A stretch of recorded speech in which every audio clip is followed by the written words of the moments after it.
Hi friends, today we are going to discuss a very important concept called syllable in seventh part of why is English difficult for Indians. दोस्तों यहाँ कुछ शब्द लिखे हुए हैं जिन्हें आपको पढ़ने की कोशिश करनी है। पहला जो शब्द है उसमें 45 लेटर्स हैं और इसका pronunciation pneumonoultramicroscopicsilicovolcanoconiosis है। पढ़ने में ही पसीने छूट जाते हैं दोस्तों। दूसरा शब्द है एंटी डिसइस्टेब्लिशमेंटरिज्म और तीसरा शब्द है फ्लॉक्सीनासी निहिलिफिकेशन। ये काफ़ी लंबे शब्द हैं। दूसरा शब्द 28 लेटर्स का है और तीसरा शब्द है 29 लेटर्स का। दोस्तों जब हमें इंग्लिश में किसी भी शब्द को पढ़ना होता है और यदि उसमें एक से ज़्यादा जगह ब्रेक लेनी होती है तो वो सारे जो ब्रेक्स होते हैं वो टुकड़े जो होते हैं उन्हीं को हम सिलेबल कहते हैं। अब हम ऐसा नहीं है कि आदी नहीं है हिंदी में या संस्कृत भाषा का इस्तेमाल करते हुए सिलेबल का इस्तेमाल करने में। अब नीचे एक श्लोक लिखा हुआ है, उसमें आप देखेंगे अयम निजः परो वेति गणना लघु चेत साम उदार चरितानाम तो वसुदेव कुटुंबकम। ये जो शब्द है उदार चरितानाम, इसको हम अलग अलग टुकड़ों में बांटते हैं, उसके बाद ही इसे पढ़ सकते हैं। तो ऐसा कतई नहीं है कि हम सिलेबल के इस्तेमाल के आदी नहीं हैं, हम हिंदी में भी इसका इस्तेमाल करते हैं। दोस्तों सिलेबल होता क्या है, यदि हम डिफिनीशन को देखें तो इसको ऐसा डिफाइन करते हैं कि part of a word that we pronounce at once, किसी भी शब्द का हिस्सा जिसको हम एक बार में प्रोनाउंस करते हैं। और उस हिस्से में होता क्या है, हैविंग वन वॉवल, उसमें या तो एक वॉवल होगा, वॉवल ध्वनि होगी, वॉवल साउंड होगा, विथ और without surrounding consonants forming the whole और पार्ट ऑफ ए वर्ड, उसमें कॉन्सोनेंट हो सकता है या नहीं भी हो सकता। तो इसका मतलब ये हुआ कि जब भी हम सिलेबल को पढ़ते हैं तो हम किसको ध्यान देखते हैं, हम ध्यान देते हैं वॉवल्स पे। जहाँ भी वॉवल साउंड होता है वहाँ सिलेबल हो जाता है। तो हमें उच्चारण की दृष्टि से हर उस स्थान पर ब्रेक लेना होता है जहाँ वॉवल साउंड आता है। दोस्तों हमारा स्पीच मैकेनिज्म भगवान ने कुछ ऐसा बनाया है कि हम वॉवल साउंड के प्रोनाउंसिएशन के बाद ब्रेक लेने के लिए बाध्य होते हैं, हमें रुकना ही पड़ता है। वास्तव में होता क्या है कि हम बोलते हैं अपनी सांसों की मदद से, जब हम ब्रीद आउट करते हैं तो उसी सांस की मदद से हम शब्दों का उच्चारण करते हैं और हमारे मुख से जो सांस बाहर आती है वो पफ्स के फॉर्म में आती है, छोटे छोटे टुकड़ों में आती है। हर सेकंड में we breathe out 5 puffs of air, हम हवा के 5 टुकड़ों को बाहर निकालते हैं और इन्हीं 5 टुकड़ों की मदद से हम बोलते हैं। प्रत्येक टुकड़े की मदद से हम एक सिलेबल का प्रोनाउंसिएशन कर सकते हैं। हवा के टुकड़े, पफ का मतलब क्या होता है, जैसे आपने फैन चलाया तो फैन से आप तक जो हवा आएगी वो करंट के फॉर्म में आएगी, वो एक कॉन्टिन्यूस फ्लो होगा। लेकिन जो मुंह से हवा आती है वो छोटे छोटे टुकड़ों में आती है। जैसे आप ब्लड प्रेशर नपवाने किसी डॉक्टर के पास जाओ और वो एक बलून लाइक स्ट्रक्चर से हवा को ब्लड प्रेशर इंस्ट्रूमेंट के जो बेल्ट होता है जो आपके हाथों के चारों तरफ लपेटता है उसमें वो पंप इन करता है।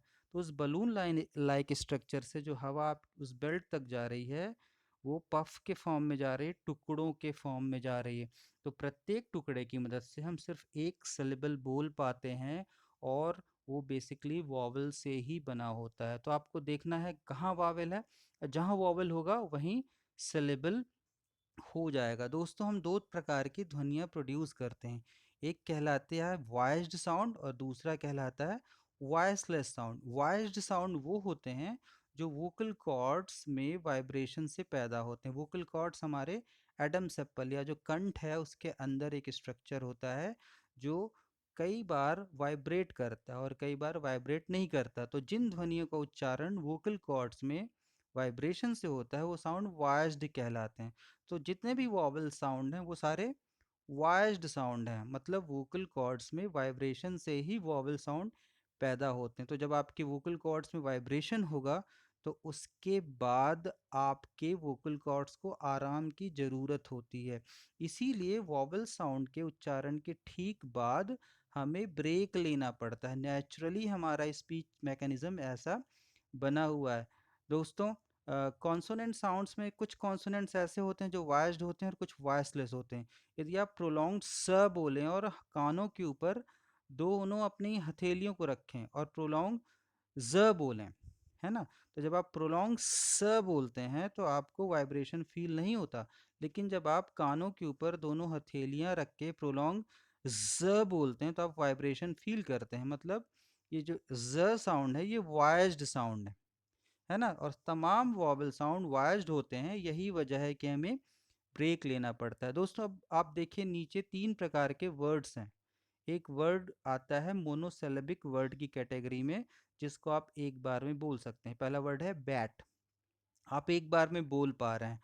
दूसरा वर्ड है वाटर, वाटर WA और TER के मध्य में एक स्मॉल डैश है। जब आप डिक्शनरी कंसल्ट करोगे तो आपको ये स्मॉल डैश मिलेगा। ये जो स्मॉल डैश होता है डिक्शनरीज में यही सिलेबल को इंडिकेट करता है। जहाँ भी ये डैश है वहाँ पे सिलेबल हो गया और आपको ब्रेक लेना। आपने देखा वाटर में जैसे ही ए आया एक सिलेबल पूरा हो गया। Water is a disyllabic word. अब तीसरा वर्ड लिखा है इन्फर्नो, आपको इसे 3 टुकड़ों में पढ़ना है। पहले सिलेबल में IN आ रहा है, एक वॉवेल है मतलब सिलेबल हो गया। दूसरे सिलेबल में FER आ रहा है और तीसरे में NO। तो जैसे ही वॉवेल आता है सिलेबल की जो रिक्वायरमेंट होती है फॉर्मेशन की वो पूरी हो जाती है और हमें ब्रेक लेना पड़ता है। दोस्तों CVC जो है स्ट्रक्चर, इसे सिलेबल का बेसिक स्ट्रक्चर कहा जा सकता है ना? जहाँ पे C जो होता है, C stands for consonant, V for vowel and C again for consonant. ये बेसिक स्ट्रक्चर है, लेकिन इसका मतलब ये नहीं है कि this is the only structure. There are the varieties of structure, कई किस्म है इन स्ट्रक्चर्स की। ठीक है। अब कॉन्सोनेंट्स को मार्जिनल एलिमेंट्स कहा जाता है। मार्जिनल मतलब जो इंपॉर्टेंट नहीं हो, कतई इंपॉर्टेंट नहीं है कॉन्सोनेंट सिलेबल के फॉर्मेशन के लिए। बिना कॉन्सोनेंट के, बिना व्यंजनों के सिलेबल होता है, लेकिन इस CVC के स्ट्रक्चर में वॉवेल को न्यूक्लियस कहा गया है। न्यूक्लियस मतलब the most important component for the formation of a syllable. बिना वॉवेल के सिलेबल हो ही नहीं सकता, इसीलिए इसको न्यूक्लियस कहा गया है, मोस्ट इंपॉर्टेंट कंपोनेंट। आप देखिए नीचे कुछ शब्द हैं और उनका स्ट्रक्चर दिया हुआ है। जैसे आपने आई लिखा, आई के प्रोनाउंसिएशन में सिर्फ एक वॉवेल है, इसका स्ट्रक्चर हो गया V, V stands for vowel. Pack में आप प, अ और क, तीन चीज़ों का प्रोनाउंसिएशन है, तो इसका स्ट्रक्चर हो गया CVC। ऐसे डाई में आप देखिए अलग अलग शब्दों के अलग अलग स्ट्रक्चर दिए हुए हैं। दोस्तों अब एक और कंसेप्ट जिसके बारे में हमें जानना अत्यंत आवश्यक है, जो कि हमें कंफ्यूज करता है सिलेबल को पहचानने में, वो कंसेप्ट कहलाता है सिलेबिक कॉन्सोनेंट्स। इसका सीधा सा अर्थ ये है दोस्तों कि 3 कॉन्सोनेंट्स ऐसे हैं जिनमें वो क्षमता होती है कि वो बिना वॉवेल की मदद के सिलेबल को फ्रेम कर सकें। यही हमें कई बार परेशान करते हैं कि हमें सिलेबल समझ में नहीं आते because of the syllabic consonants. So syllabic consonants are those consonants which have the capacity to produce a syllable without the help of a vowel. अब आप देखिए L, M और N, याद रख लीजिए कि ये तीनों syllabic consonants हैं। एग्जाम्पल देखिए आप, जैसे आपने कहा कैटल, बैटल या बॉटल। आप ये देख रहे हैं कि कैटल के पहला जो सिलेबल है उसमें वॉवेल ए हेल्प कर रहा है फर्स्ट सिलेबल के फॉर्मेशन के लिए, लेकिन जो ई साउंड आ रहा है सेकंड सिलेबल में वो सबसे लास्ट में आ रहा है कैटल के, लेकिन उसका प्रोनाउंसिएशन हो ही नहीं रहा है। अब कैटल में जब ई का प्रोनाउंसिएशन नहीं हो रहा है तो उसका सीधा सा मतलब है कि इसका कोई रोल ही नहीं है। तो सेकंड सिलेबल के फॉर्मेशन में मदद क्या कर रहा है दोस्तों? सेकंड सिलेबल के फॉर्मेशन में मदद कर रहा है एल, जो कि सिलेबिक कॉन्सोनेंट है।